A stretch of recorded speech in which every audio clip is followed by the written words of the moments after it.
Hey sweet yogis, Nelly here. Hope you're having a fabulous day. So our topic for today is talking about 3 tips to manage your class time.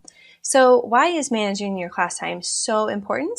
Well, because you hold the space. You are the yoga teacher, and it is your responsibility to start and end on time.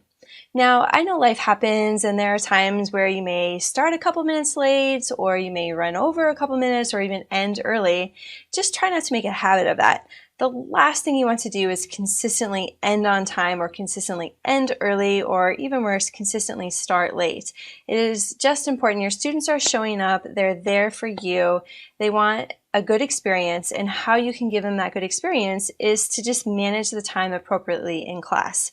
So here are my 3 tips on how to manage your time effectively in class. Number 1 is to practice. The best thing you can do is to practice.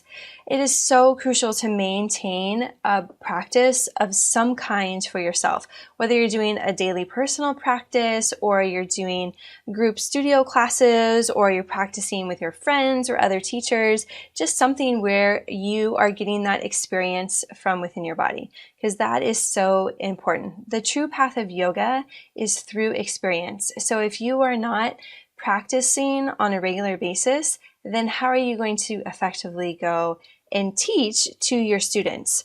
So ask yourself, am I practicing? And if I am practicing, what kind of style of yoga am I practicing? And is that also what I teach? Because you want to make sure that if you're teaching a slow-paced vinyasa, or a fast-paced vinyasa, or even a beginner's class or an advanced class, whatever that class is, that you're also practicing that to make sure that you can work on your timing for the class.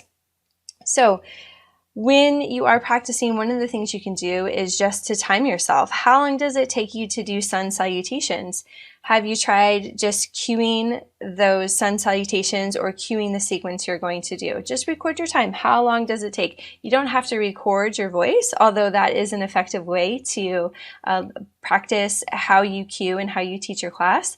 But just, get a stopwatch and look to see how long is it taking me to go through this sequence when I cue it out loud, because that's the important thing. Out loud. When you're thinking of it in your mind, it's a whole different duration than if you are saying it out loud.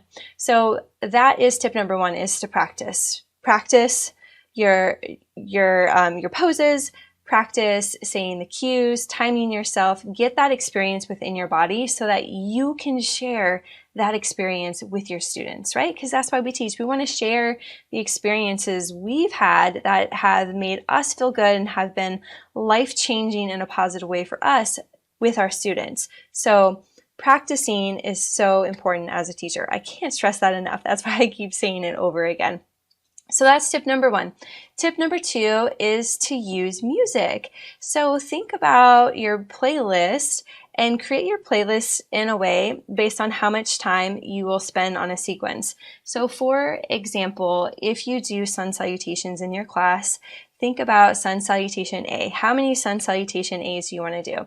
Usually it's about 2 to 3. So in my class for sun salutation A, I always go through the first sun salutation A with no music, because I want to make sure the students can hear me and they know what it is they're supposed to do.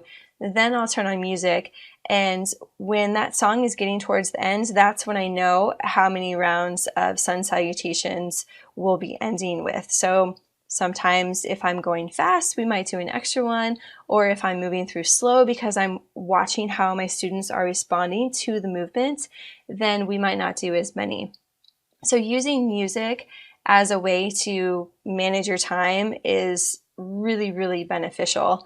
And then when you do use music, also think about how your tempo is going. So you wouldn't want to start with a really fast song at the beginning, because that's where you're kind of warming up your students. You'd want to put those songs more in the middle or towards your peak pose area of the class. And then towards the end, when you're winding down, you'd want to have slower tempo music. So that's tip number 2. The first one was practice. Step number 2 was music. And the third step is to have a fallback plan. So when you get to the end of the class and you realize, oh my gosh, I still have 15 minutes left before Shavasana, or oh no, I only have 1 minute left before the end of class and I still haven't even done Shavasana. just have a fallback plan for when that happens.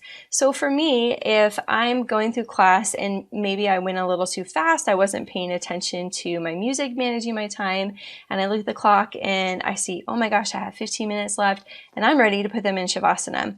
What I usually do is I take a longer time with a back bend series and rejuvenating poses. So for me, rejuvenating poses in my class are like just bringing your knees to your chest, rocking side to side, maybe lifting your feet up, continue to rock side to side, doing a shoulder stand, a plow pose, a happy baby pose, maybe even a recline twist. So just spending a little bit more time on that and maybe adding an extra minute or so to Shavasana.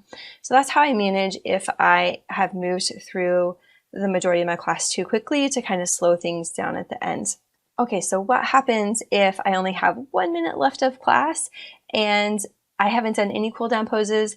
I'll do one of two things. The first one is I'll just tell students to take any final pose they need before they go into Shavasana and to meet me there, and that I'll guide them up when it's time. Or the second thing I'll do is I'll just be honest and tell them that we have reached the duration of our class. You are welcome to stay for Shavasana. For those of you who need to leave, I respect your time. Just wanted to let you know, and I'll guide you up from Shavasana when it's time. So those are my 3 tips on how to manage time effectively in your class.